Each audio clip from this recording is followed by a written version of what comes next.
আগামী জাতীয় নির্বাচনকে সামনে রেখে রাজনৈতিক দল হিসেবে নিবন্ধনের জন্য নির্বাচন কমিশনে আবেদন করেছে জাতীয় নাগরিক পার্টি এনসিপি।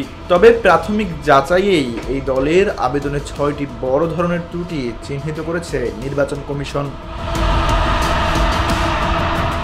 ইসির পক্ষ থেকে দলটির আহ্বায়ক নাহিদ ইসলামের কাছে পাঠানো চিঠিতে বলা হয়, দলের বেশ কিছু জেলা ও উপজেলা কার্যালয়ের ঠিকানা ও ভাড়ার চুক্তিপত্রে নাম ও অন্যান্য তথ্য নেই। এমনকি 25টি উপজেলা বা থানায় সদস্য সংখ্যা 200-এর নিচে।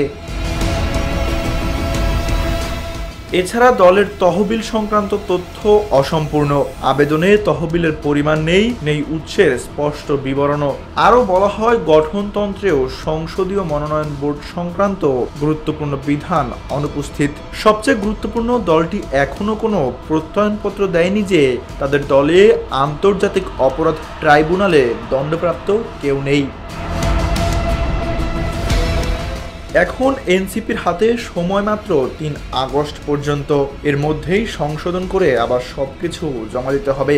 এ বিষয়ে এনসিপির জ্যেষ্ঠ যুগ্ম আহ্বায়ক আরিফুল ইসলাম আদিব জানান, তারা চিঠি পেয়েছেন এবং নির্ধারিত সময়ের মধ্যে প্রয়োজনীয় সংশোধন করবেন। তানভীর আহমেদ, এনপিবি নিউজ।